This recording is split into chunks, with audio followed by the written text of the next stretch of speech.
Oh, let me just grab that coffee pot for you before we get started here. Slide into the booth, make yourself comfortable. Look at that snow coming down outside. I mean, it is just the perfect morning to sit here at the diner, look out the window, and spill some absolute top-tier local tea. Welcome to the deep dive. Our mission for you today. Well, we are cracking open the actual factual police and sheriff reports from Antigo and Langlade County. Specifically, we have got the exact logs from February 25th through March 3rd, 2026. Because, forget what's happening in the big cities. We want to bring you the wild, weird, and deeply human gossip playing out right in our own backyards. We are talking suspicious horseshoe enthusiasts, rogue snowmobiles with a vendetta against landscaping, and a completely mysterious phone call about, get this, someone's socks. Honestly, it is so good to be sitting here going through these with you. Because when you actually read these weekly reports, you realize they are the ultimate reflection of a community's heartbeat. On one hand, you have the completely mundane 10-2 checks, which is the dispatch code for, all secure, everything is okay. But sandwiched right in between those quiet, routine patrols are these incredible flashes of unscripted human comedy and, honestly, real drama. It is what happens when late winter cabin fever meets everyday Midwest life. Okay, let's unpack this, starting with a situation that I'm just obsessed with over on County Road AA in Antigo. We have all had those moments where we pocket dial someone, right? Well, a resident there accidentally triggered a 911 hangup, and when 911 gets a hangup, they can't just ignore it. They have to call back or send an officer out to your door to make sure you aren't in danger. But it turns out there was no emergency. The caller had just been enthusiastically yelling to her husband that they needed to watch the classic 1970s television show Emergency. Oh my gosh, you can just picture the absolute sheer panic when dispatch calls back. You're standing in your living room, maybe holding a bowl of popcorn, making this impassioned pitch to your spouse about a vintage paramedic drama, and suddenly the actual paramedics and dispatchers are on a line asking if you need a squad car. Right. But it makes you think, how close was the phone? Did she hit the emergency SOS button on her smartphone while gesticulating wildly, just yelling, "No, officer, I'm not having an emergency. I just really love the show Emergency." Yeah, no, it really highlights how hyper-responsive the dispatchers are, which is comforting. But it also shows how incredibly easy it is for a quiet, mundane evening at home to suddenly become a permanent public police record. You were just trying to pick a TV show, and now you were in the weekly log. I would simply have to move away. I would be too embarrassed. But moving from the funny to the genuinely unsettling, I want you to imagine you are just working your regular shift.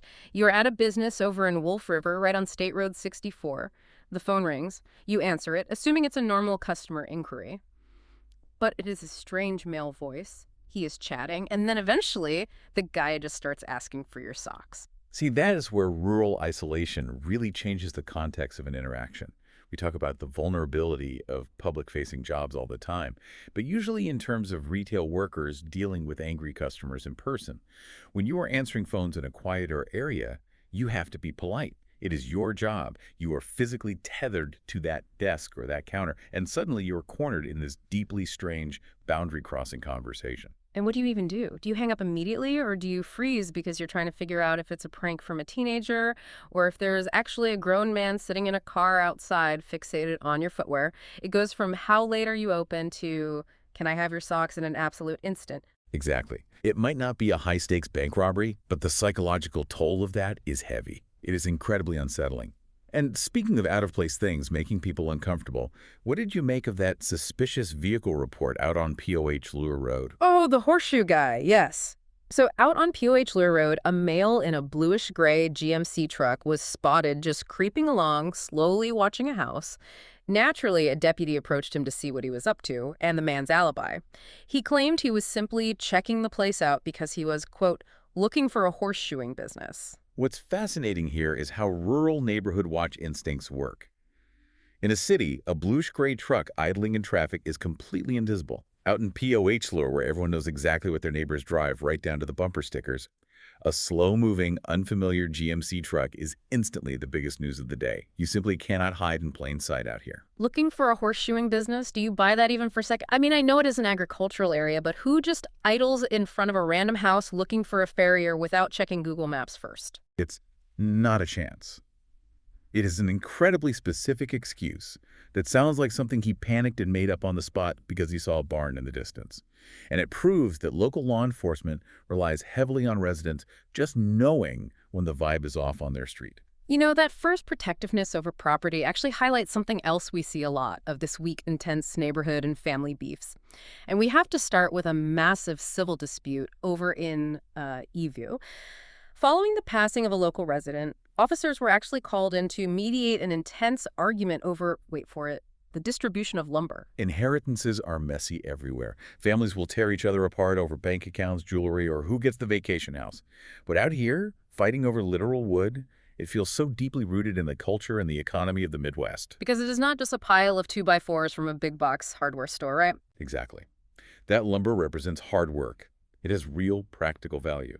It might be milled from trees on the family's own land, it represents future projects, or a barn that a grandfather always meant to build but never got around to. Generational wealth in rural areas isn't always liquid cash. Sometimes it is equipment, land, and materials. So fighting over it isn't petty. It is about claiming a piece of that legacy. But to have it escalate to the point where law enforcement has to physically step in and mediate who gets which planks, that is intense. I cannot even imagine the Thanksgiving dinner at that house next year. But hey, if you really want to know what your family or neighbors are up to, you can always hire a professional. Get this. The sheriff's office received a formal notification from a private investigator this week. They were calling to give a heads up that they would be staking out the area of Oldie Road for several hours. Which is standard protocol for a PI. Because as we just discussed with the GMC truck, if you sit in a car for 3 hours on a country road, someone is absolutely calling the cops on you. Right. But I want you to picture their vehicle of choice. A gray Toyota Sienna minivan. What kind of piping hot tea is brewing on Oldie Road that warrants a private eye sitting in a soccer mom van? It is brilliant camouflage. Who suspects a minivan of espionage? But it makes you wonder about the stakes. Is it an insurance fraud case where they were trying to catch someone doing heavy yard work while claiming a bad back? Is it a really messy divorce where hidden assets are involved? Well, an insurance stake-up makes so much sense. I didn't even think of that. I just assumed it was a cheating spouse scenario. Either way, Oldie Road was definitely the center of some secretive drama. But not all the drama was kept quiet this week. Down in LC, on Cole Street, things boiled over when an aunt had to call the police regarding an increasingly aggressive niece. Family dynamics in close quarters can just snap. And then there was a literal rolling domestic dispute spotted right at the intersection of US 45 and County Road G. Witnesses saw the occupants of a white Cadillac sedan physically fighting inside the car while it was moving, before they just sped off. That is where the quirky veneer of these logs drops, and you see the real volatile human emotions. A rolling domestic dispute is incredibly dangerous. It is not just a threat to the people inside that white Cadillac. It is a 2-ton missile on US 45. The driver isn't looking at the road. They are fighting. It is terrifying for the bystanders, too. You are just waiting at the intersection at County Road G, and suddenly you are witnessing this intense, dangerous explosion of anger. It really grounds you and reminds you that the dispatchers aren't just dealing with TV show mix-ups. They are managing very real crises. Absolutely. And sometimes those crimes are born out of a mix of desperation and opportunity. Look at the drive-off at the gas station over on State Road 55 in Langlade. Yes, someone drove off without paying for exactly $90.37 worth of gas. Not a flat $40, $90.37. There is something so telling about that precise number. When someone steals exactly $90.37, it means they stood there and filled that tank entirely until the pump clicked off.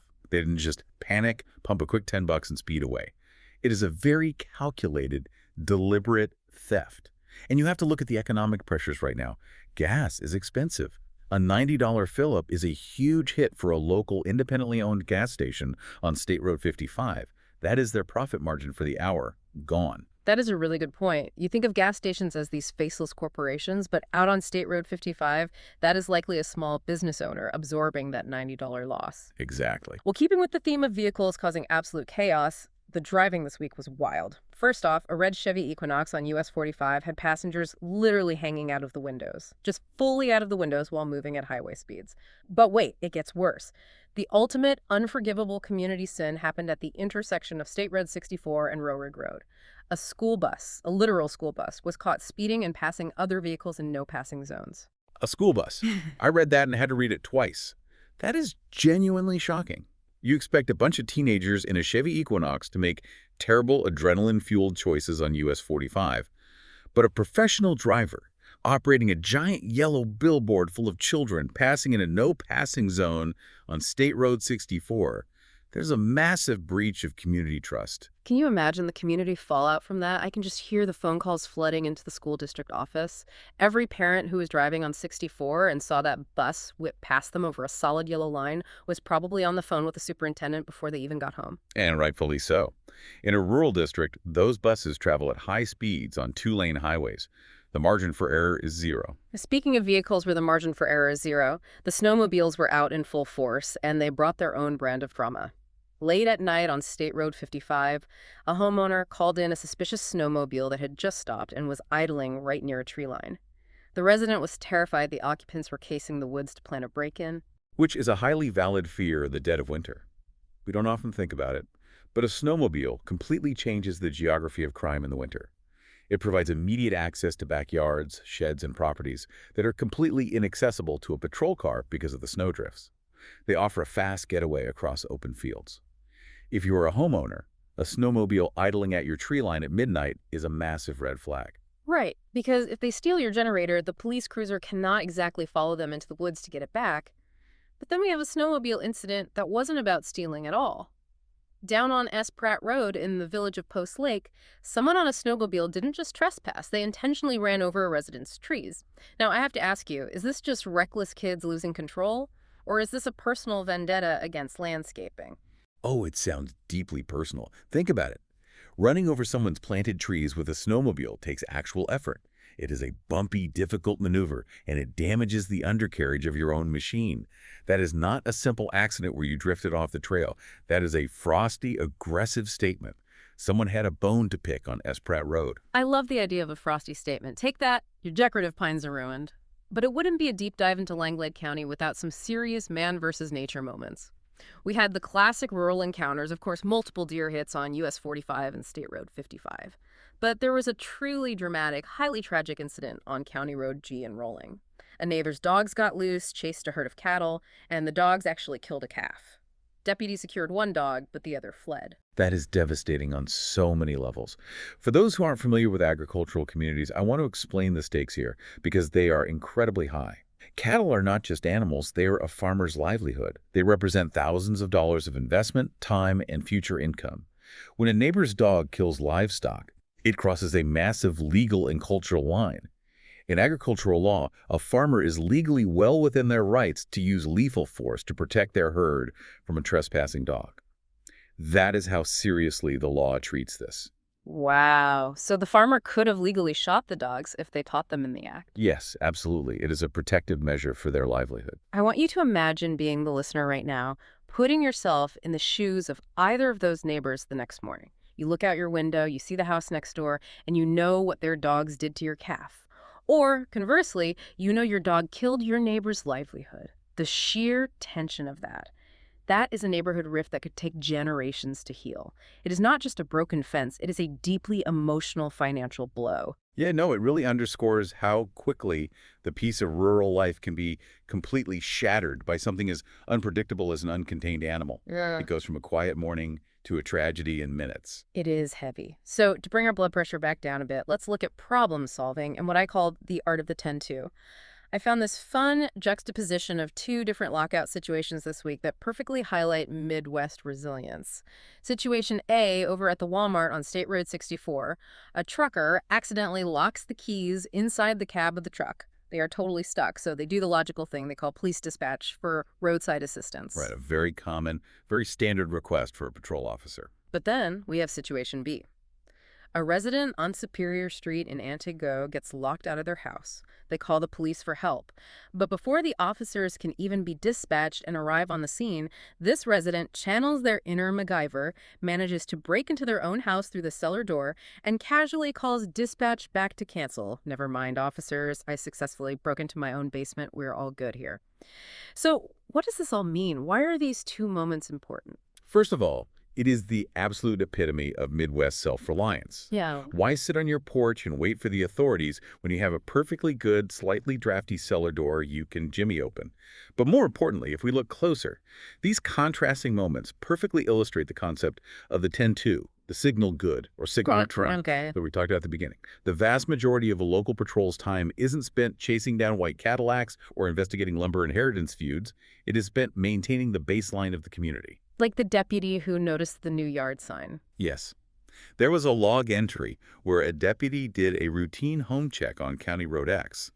They noted the property was secure, but the deputy specifically logged that a new yard sign had been placed at the end of the driveway. Or the deputies out in POH lure who were just monitoring a controlled burn on County Road S to ensure the wind didn't pick up and let it get out of hand. They know the rhythm of these roads so intimately that a new piece of cardboard in the grass on County Road X is literally front page news to them. Exactly. The true value of the local patrol is this hyper-awareness of what is normal.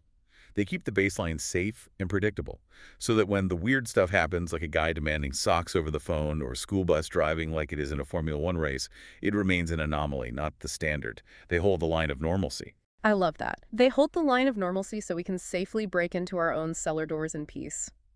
Well, we have reached the bottom of our coffee mugs, which means it is time for the moral of the week. Based on everything we have read from the Antigo and Langlade County logs from February 25th to March 3rd, keep your socks to yourself. Don't use 911 to review classic 1970s television shows, and always, always make sure your cellar door is accessible just in case you lock yourself out. That is very solid life advice. Hmm. But looking at all of this also leaves us with a lingering question to ponder long after this deep dive ends. I want you to think about your own street. When you look at the raw, unfiltered reality of your own neighborhood, wherever you are listening from right now, what hidden anxieties and untold comedies are playing out right outside your front window? What is your local equivalent of the gray Toyota Sienna on a stakeout, or the grand lumber inheritance feud? Oh, that is such a good thought to chew on. Next time you see a car idling a little too long at the end of your street, you are definitely going to wonder if they are looking for a horseshoeing business. Thank you so much for pulling up a chair and joining us at the table for today's deep dive. We love spilling the local tea with you. Stay warm, stay neighborly, and we will catch you next time.